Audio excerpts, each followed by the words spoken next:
Hello friends, आज इस video में हम लोग देखेंगे how to file ITR4 portal पर कैसे फाइल करना है। आज हम इस वीडियो में देखेंगे और उससे भी ज़्यादा इंपॉर्टेंट चीज़ हम लोग देखेंगे टर्नओवर कैलकुलेशन। ITR4 में कई बार लोग टर्नओवर गलत दिखा देते हैं, फिर आगे चलकर उन्हें पेनाल्टी, इंटरेस्ट और नोटिस वगैरह आ जाता है। बिकॉज ITR4 की जो सबसे इंपॉर्टेंट चीज़ है, वैसे तो ITR4 जो होता है ना वो बिल्कुल सिमिलर होता है ITR1 की तरह, बट उसमें हमें प्रिजम्पटिव टैक्सेशन की इनकम दिखानी होती है, उसमें हमें टर्नओवर दिखाना होता है, वहीं पर होती है गलती। तो टर्नओवर कैलकुलेशन में सबसे ज़्यादा मिस्टेक होती है, इसीलिए इस वीडियो में हम वो भी कवर करेंगे और पोर्टल पे देखेंगे कि ITR4 कैसे फाइल होता है। सबसे पहले मैं आपको लेकर चल रहा हूँ पोर्टल के ऊपर। लॉगिन करने के बाद ई फाइल पे आप जाओगे और यहाँ पर आपको ऑप्शन दिखेगा इनकम टैक्स रिटर्न का। फाइल इनकम टैक्स रिटर्न पे आप जाओगे, असेसमेंट ईयर करोगे सेलेक्ट और प्रोसीड वगैरह करोगे तो फिर एक ऐसा विंडो आपके सामने ओपन होके आएगा। पहला जो टैब होता है वो होता है बेसिक इन्फॉर्मेशन का, वो मैं नहीं दिखा सकता वीडियो में बिकॉज यूट्यूब क्या करता है, वीडियो को डिलीट कर देता है। यूट्यूब कहता है कि आपने पर्सनल इन्फॉर्मेशन रिवील कर दी है, तो क्या होता है वीडियो डिलीट हो जाता है। मैं आपको बता दे रहा हूँ कि पर्सनल इन्फॉर्मेशन में क्या क्या चीज़ें आती हैं। पर्सनल इन्फॉर्मेशन में आपकी मोबाइल नंबर, ठीक है, name, PAN, date of birth, old regime में फाइल कर रहे हो कि न्यू रिजीम में फाइल कर रहे हो, वो सारी चीज़ें। और आपका जो एम्प्लॉयमेंट का सेक्टर है वो क्या है, गवर्नमेंट है, नॉन गवर्नमेंट है, PSU है, पेंशनर है, आप अदर्स हैं, ये सारी चीज़ें। ठीक है, तो बेसिक डिटेल होती है जो कि पार्ट ए में जाती है। मोस्ट इंपॉर्टेंट जो टैब होता है वो ग्रॉस टोटल इनकम का होता है। इसमें अगर हम लोग एंटर करेंगे तो यहाँ पर देखिए बाकी सारी चीज़ें, चाहे वो इनकम फ्रॉम सैलरी हो सर, चाहे वो इनकम फ्रॉम हाउस प्रॉपर्टी हो या फिर अदर सोर्स हो, ये सारी चीज़ें ITR1 की तरह जाती हैं बिल्कुल एज इट इज़।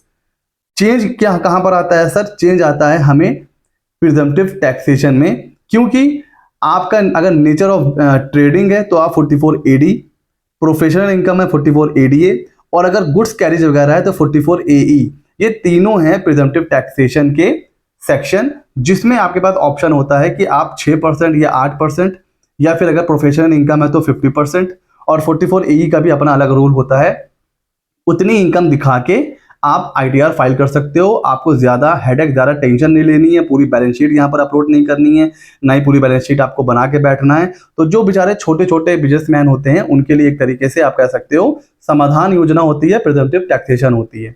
हमें देखना है कि उसकी हमें कैसे कैसे एंट्री करनी है। तो एडिट पे जाएंगे सर, देखिए तीनों ऑप्शन आ रहा है 44 AD, ADA, AE। सबसे पहले 44 AD देखिए सर, यहाँ पर आपको ब्रेकअप वैल्यू में जब आप जाओगे तो यहाँ पर आप अपने बिजनेस का नाम, किस कैटेगरी में वो फॉल कर रहा है, उसका बिजनेस कोड और उसका डिस्क्रिप्शन कि आप किस एक्चुअल में किस सेक्टर में आप काम कर रहे हो, तो यहाँ पर आप उसकी डिटेल दोगे।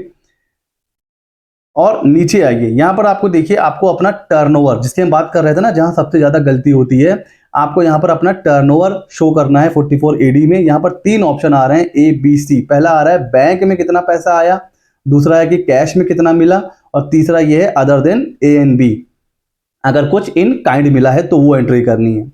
अब सर देखिए यहाँ पर बाइफर्केशन क्यों है, क्योंकि अगर आपका 95% पैसा बैंक में आया और गया है, मतलब इनकम और एक्सपेंडिचर ये सब मिला के 95% उससे ज़्यादा पैसा अगर बैंक में आया है सर, तो फिर आपकी जो प्रिजम्पटिव टैक्सेशन की लिमिट हो जाती है ना चूज करने की, वो 3 करोड़ हो जाती है। लेकिन आपका जो पैसा अकाउंट में आ रहा है वो पूरा पैसा अकाउंट में नहीं आ रहा है, 95% से कम आ रहा है, मतलब 5%, रूल है ना इक्वल टू 5%, 5% से ज़्यादा आपको कैश में या तो पैसा मिल रहा है या फिर आप एक्सपेंडिचर कर रहे हो, फिर आपकी लिमिट हो जाती है सर 2 करोड़। इसी लिमिट को चेक करने के लिए यहाँ पर बाइफर्केशन दिया गया है। तो यहाँ पर आप अपना टर्नओवर जो भी है, हो सकता है दोनों में भी हो सकता है, तो कुछ आपने यहाँ पर दिखा दिया बैंक में और कुछ आपको कैश में भी हो सकता है, कैश में हो रहा हो, तो ये तो आपका टर्नओवर हो जाएगा। अब ये कैलकुलेट कैसे करना है, यहाँ बहुत गलती होती है, ये भी हम लोग वीडियो में आगे देखेंगे। और फिर इससे रिलेटेड अगर बैंक में आ रहा है तो सर 6% या उससे ज़्यादा आपको यहाँ शो करना है, और अगर कैश में है तो 8% या उससे ज़्यादा। अगर आप कम शो करोगे तो यहाँ पर ये खुद ही आपको बता देगा कि भाई आप कम शो कर रहे हो, आपको टैक्स ऑडिट करवाना पड़ेगा, तो यहाँ पर एरर आ जाती है। तो आप यहाँ पर ज़्यादा ही क्लेम कर पाओगे, कम क्लेम, 6% से ज़्यादा आपको यहाँ पर इनकम शो करनी है, और 8% से ज़्यादा आपको यहाँ पर शो करनी है। ठीक है, फिर आप इसको करके आप सबमिट करोगे। ठीक है, उसी तरह आ जाइए 44 ADA में, सेम चीज़ यहाँ पर भी है सर। यहाँ पर भी आपको टर्नओवर अलग अलग दिखाना है, बैंक में, कैश में। क्यों? क्योंकि अगर पूरा 5% मतलब 95% से ज़्यादा अगर पूरा पैसा बैंक में आ रहा है तो आपकी लिमिट हो जाती है 75 लाख ITR 4 फाइल करने की या प्रिवेंटिव टैक्सेशन की। लेकिन अगर आपका 5% से ज़्यादा कैश में आ रहा है पूरा टर्नओवर मिला के, फिर आपकी लिमिट हो जाती है 50 लाख पुरानी वाली। इसीलिए यहाँ पर भी बाइफर्केशन है, बैंक, इन कैश और अदर देन ANB, और फिर यहाँ पर आप इनकम शो कर सकते हैं। सेम चीज़ 44 AE में। 44 AE में थोड़ा सा डिफरेंट हो जाता है। डिफरेंट क्या हो जाता है सर? यहाँ पर ना जो ट्रक ओनर होते हैं, जो गुड्स कैरिज या तो ओन कर रहे हैं सर, या फिर उन्होंने हायर कर रखा है या लीज पे ले रखा है, उनकी टैक्सेशन का तरीका अलग हो जाता है। यहाँ पर आपको बताना होता है कि जो आपकी गुड्स कैरिज है, आपका जो ट्रक है, ऐसे समझिए जो आपका ट्रक है वो कितने टन का है, सपोज 20 टन। अब उस 20 टन में, सपोज 20 टन का है, आपने बताया कि जो आपका ट्रक है वो 20 टन का है, तो 20 टन इंटू 1000 इंटू जितने मंथ आपने ओन करके रखा है। अगर पूरे साल भर ओन करके रखा है तो 12 हो जाएगा, और ये हो जाएगी आपकी इनकम। ये है हैवी व्हीकल। और अगर अदर देन हैवी व्हीकल की बात करें तो फिर 7500 इंटू जितने महीने आपने ओन करके रखा हुआ है वो 12 इंटू जो नंबर ऑफ व्हीकल। और इस 44 AE के लिए आपके पास कितने होने चाहिए?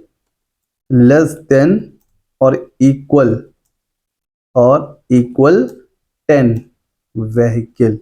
ये लिमिट, ये जो 44 AE मतलब ये जो प्रिवेंटिव टैक्सेशन की स्कीम है आपको तभी मिलेगी जब आपके पास 10 या उससे कम व्हीकल होंगे।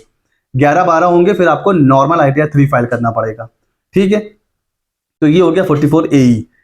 ये है पूरा ITR 4, बिकॉज इन्हीं 3 को आपको अच्छे से कैलकुलेट करके फाइल करना है। बाकी इनकम फ्रॉम सैलरी अगर बात करेंगे, जैसे ITR 1 में फाइल करते हैं सैलरी का अमाउंट, परक्यूजिट वगैरह और जो भी डिडक्शन वगैरह है, अलाउंस वगैरह है, उसी तरह हाउस प्रॉपर्टी के केस में देखिए न्यू रिजीम में फाइल कर रहे हैं, जो कि ज़्यादातर लोग न्यू रिजीम में ही फाइल करेंगे, तो फिर सेल्फ ऑक्यूपाइड का जो 2 लाख का इंटरेस्ट होता है ना, उसकी डिडक्शन नहीं मिलती है।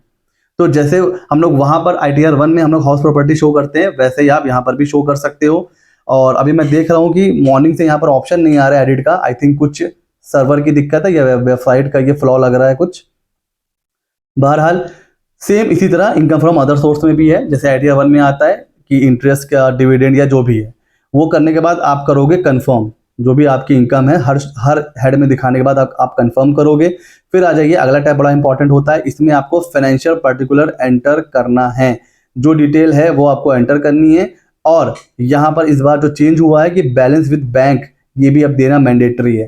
तो इसको आप जीरो नहीं कर सकते हैं, ध्यान दीजिए, इसको आप जीरो नहीं कर सकते हैं, बिकॉज अगर आपका बैंक अकाउंट है तो उसमें कुछ तो बैलेंस होगा, चाहे पॉजिटिव हो नेगेटिव हो। तो इसको जीरो मत करिएगा, इसको आपको एंटर करने के बाद ही यहाँ पर आपको सेव करना है। उसी तरह अगर आपका GST है तो आपको GST की डिटेल भी यहाँ पर एंटर करनी है, GST नंबर और उसका टर्नओवर।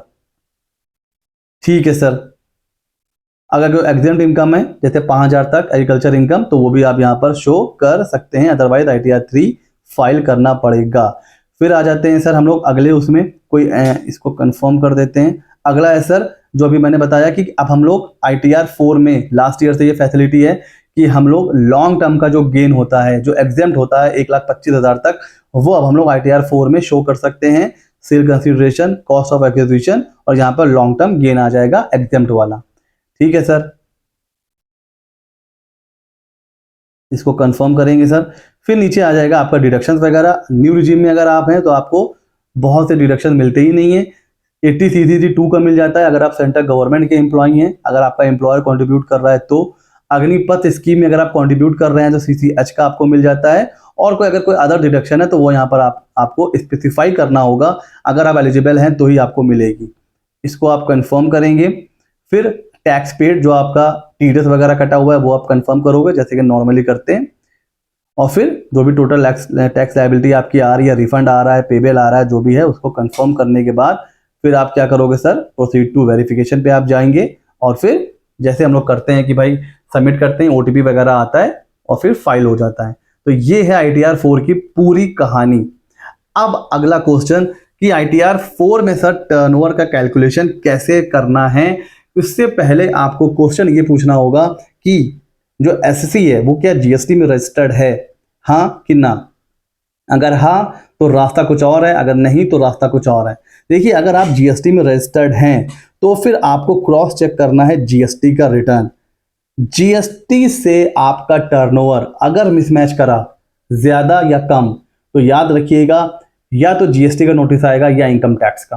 देखिए, या तो जीएसटी का टर्नओवर ज्यादा होगा, इनकम टैक्स का कम होगा, नोटिस आ जाएगा इनकम टैक्स से कि आपने टर्नओवर कम दिखाया है। इनकम टैक्स का टर्नओवर अगर ज्यादा है और जीएसटी का कम है, तो जीएसटी से नोटिस आएगा कि टर्नओवर आपने इनकम टैक्स में ज्यादा दिखाया है, बैलेंस अमाउंट का, डिफरेंस अमाउंट का जीएसटी जमा करिए। तो turnover in ITR and turnover in GST should be नहीं, must be match with each other. ठीक हो गया सर। अच्छा, अब अगर जीएसटी नहीं है तो क्या करना है वो देख लेते हैं सर। और हाँ, ये भी हो सकता है कि जीएसटी है और टर्नओवर भी मिसमैच हो। ये किस सिचुएशन में सर हो सकता है? ये सर उस सिचुएशन में हो सकता है जब आपने जीएसटी कब लिया हुआ है, ड्यूरिंग द ईयर। अगर मिड ऑफ द ईयर में आपने जीएसटी लिया है, सपोज आपका जीएसटी आया अगस्त में, दिसंबर में, जनवरी में, तब ये हो सकता है कि आपका आईटीआर का और जीएसटी का टर्नओवर अलग अलग हो सकता है। फिर अगर नोटिस आएगा तो अब आपके पास एक प्रॉपर रिप्लाई करने के लिए प्रूफ है कि भाई हमारा जो टर्नओवर है आईटीआर में वो तो हम पूरे साल का लेते हैं, तो उसमें बिफोर जीएसटी रजिस्ट्रेशन का टर्नओवर भी है प्लस आफ्टर जीएसटी का रजिस्ट्रेशन का टर्नओवर भी है। अब आपको टर्नओवर कैसे निकालना है? Pre GST turnover plus post GST turnover, दोनों को ऐड करके वो आपको आईटीआर 4 में दिखाना है। ठीक है, लेकिन अगर जीएसटी पूरे साल भर है, पूरे 12 महीने जीएसटी है, अब आपका टर्नओवर अगर मिसमैच हुआ तो बहुत हाई रिस्क है कि आपको नोटिस आएगा, आपसे एक्सप्लेनेशन मांगा जाएगा और आपसे आपकी वर्किंग का सपोर्टिंग मांगा जाएगा। ये बताइए कि आपका जीएसटी और आईटीआर का टर्नओवर मिसमैच क्यों हो रहा है। अच्छा, अब हो सकता है कोई ऐसा आपका क्लाइंट हो या आपके पास कोई ऐसा केस है जिनका जीएसटी है ही नहीं, टर्नओवर 40 लाख या 20 लाख से कम है टर्नओवर, तो जीएसटी है ही नहीं। अब हम टर्नओवर कैसे निकालेंगे? सबसे पहले उनका सेल इनवॉइस मांग लीजिए कि सर अपना सेल रिकॉर्ड दीजिए, चाहे वो रजिस्टर हो, चाहे वो इनवॉइस हो, कच्चा पक्का कुछ भी हो, सब मंगा लीजिए, उसको ऐड करिए। अब लेट सपोज क्लाइंट कह रहा है कि मेरे पास तो इनवॉइस है ही नहीं। अच्छा, अब उनसे लेजर मंगवाइए, बैंक और कैश। भाई पैसा जो आ रहा होगा सेल का, कहाँ आ रहा होगा? या तो कैश में आ रहा होगा या बैंक में आ रहा होगा। बैंक उठा लीजिए, जो पैसा आ रहा है उसको ऐड करिए, कैश लेजर उठा लीजिए। अब क्लाइंट से पूछिए इसमें से कौन सा पैसा सेल का नहीं है, वो हटा दीजिए, जो बचा वो हो जाएगा आपका टर्नओवर। उसी तरह अगर लेजर भी नहीं है तो भाई सेल रजिस्टर मेंटेन कर रहा होगा, सेल रजिस्टर उठा लीजिए सर। ठीक है, आप 26 ईएस को से मैच करा सकते हैं, जो टीडीएस जिसके ऊपर कट जाता है वो भी आपका टर्नओवर का बेस बन सकता है। एआईएस टीआईएस को भी आप मैच कर सकते हैं। तो ये वो तरीके हैं कि अगर जीएसटी नहीं है आपके पास तो इन तरीकों से आप टर्नओवर कैलकुलेट कर सकते हैं। और टर्नओवर जब भी डालेंगे आप आईटीआर 4 में, आपके पास प्रॉपर उसकी वर्किंग होनी चाहिए, क्योंकि जब आपके पास प्रॉपर वर्किंग होगी तभी आप, अगर आपको कल को नोटिस आ जाता है तभी आप उसका प्रॉपर रिप्लाई कर सकते हैं। तो आपके पास टर्नओवर की प्रॉपर वर्किंग होनी चाहिए, चाहे आप खुद का आईटीआर फाइल कर रहे हैं, अपने क्लाइंट का फाइल कर रहे हैं, आपके पास टर्नओवर की प्रॉपर वर्किंग होनी चाहिए। ऐसे हवाई कोई भी आपको टर्नओवर एंटर नहीं करना है। सो एक और चीज़ बहुत ध्यान रखिएगा, जीएसटी की जो लिमिट है ना, सर्विस के केस में और 20 लाख है और गुड्स के केस में 40 लाख है, ये हमें पता है। ठीक है, तो अब टर्नओवर जब आप आईटीआर में दिखाएंगे तो आपको ये भी देखना है कि कहीं आपका आईटीआर का टर्नओवर 20 लाख और 40 लाख को क्रॉस तो नहीं कर रहा है। अब उस केस में क्या आपको क्या देखना है कि भाई क्लाइंट जीएसटी में रजिस्टर्ड है कि नहीं है। अब क्लाइंट जीएसटी में भी रजिस्टर्ड नहीं है, आप टर्नओवर दिखाओगे 20 लाख 40 लाख से ऊपर, अब आपको क्लाइंट को क्या इन्फॉर्म करना है कि भाई आपका जो टर्नओवर है वो जीएसटी की जो लिमिट है उसको क्रॉस कर रहा है, आप जीएसटी ले लीजिए, वरना आज नहीं तो कल आपको नोटिस आएगा। तो जीएसटी अगर नहीं है और आईटीआर का टर्नओवर आप दिखा रहे हो 20 लाख से ऊपर, 40 लाख से ऊपर, तो ध्यान रखिएगा आज नहीं तो कल जीएसटी रजिस्ट्रेशन का नोटिस आएगा ही आएगा। तो इसको भी आपको ध्यान में रखना है, आपको कुछ भी टर्नओवर नहीं दिखा देना है, क्लाइंट को इन्फॉर्म करना है कि भाई जीएसटी अब आपके ऊपर एप्लीकेबल हो गया है, ले लीजिए। तो आईटीआर 4 बहुत ही इंपॉर्टेंट आईटीआर है, कोई भी फाइल नहीं कर सकता है, अगर आप एलिजिबल हैं तो ही आप फाइल कर पाओगे। तो अपने टर्नओवर की लिमिट जरूर चेक करिए, जीएसटी का रिकॉर्ड चेक करिए, एआईएस टीआईएस 26 ईएस, ये सारी चीजें आपके पास होनी चाहिए, प्रॉपर वर्किंग पेपर आपके पास होनी चाहिए, तभी आप ITR4 सही से फाइल कर पाएंगे। और सर ITR फाइल करने के बाद जो सबसे बड़ी प्रॉब्लम आती है, जो हमने डिस्कस भी करी थी अपने लास्ट लेक्चर में, वो थी सर कि हमें कंप्यूटेशन और बैलेंस शीट चाहिए होती है। क्लाइंट हमसे कई बार डिमांड करता है कि सर ITR4 तो आपने दे दिया, अब हमें कंप्यूटेशन चाहिए, बैंक वाले कंप्यूटेशन मांग रहे हैं, हमें कहीं पे लगाना है, हमें बैलेंस शीट भी बना के दे दीजिए। और इससे आप अच्छी खासी अर्निंग भी कर पाओगे। सिर्फ ITR बना के दोगे तो क्लाइंट ठीक है, हो सकता है आपको फीस दे 1000-1500, लेकिन जब आप ITR के साथ उसको प्रॉपर कंप्यूटेशन भी दोगे, बैलेंस शीट भी दोगे, क्लाइंट खुश हो जाएगा। क्लाइंट खुश होगा, फिर आप उससे अच्छी खासी फीस भी चार्ज कर सकते हो। तो एक कमाल का हमारा जो HTML का जो सॉफ्टवेयर है वो हम आपके लिए लेकर के आए हैं। उसमें आपको क्या करना है, बस आपको अपना जेसन अपलोड करना है और पलक झपकते कुछ ही सेकंडों में आपका कंप्यूटेशन और आपकी बैलेंस शीट वो रेडी हो जाएगी। फिर आप उसको प्रिंट आउट निकाल के दे सकते हो। और ये कमाल की जो यूटिलिटी है, जो हमारा सॉफ्टवेयर है, जिससे आप computation, balance sheet, profit and loss कुछ ही सेकंडों में बना सकते हो। ये कमाल का सॉफ्टवेयर सिर्फ 250 रुपीज़ में आपको मिलेगा। लिंक डिस्क्रिप्शन में है। कोई इंस्टॉलेशन की नीड नहीं है, वन टाइम पेमेंट है, लाइफ टाइम आप इसको यूज़ कर सकते हो। बहुत ईजी टू यूज़ है। सिर्फ आपको ITR जो आपने फाइल करा है, आपको पोर्टल से वो जेसन डाउनलोड करनी है और बस अपलोड कर देना है और आपका कंप्यूटेशन और बैलेंस शीट वहाँ पर रेडी हो जाएगा। ठीक है फ्रेंड्स, तो कैसा लगा वीडियो हमें ज़रूर बताइएगा। ऐसे ही मज़ेदार और इंपॉर्टेंट वीडियोस के लिए हमारे चैनल को सब्सक्राइब कर लीजिए। मिलते हैं अगले नॉलेजेबल वीडियो में।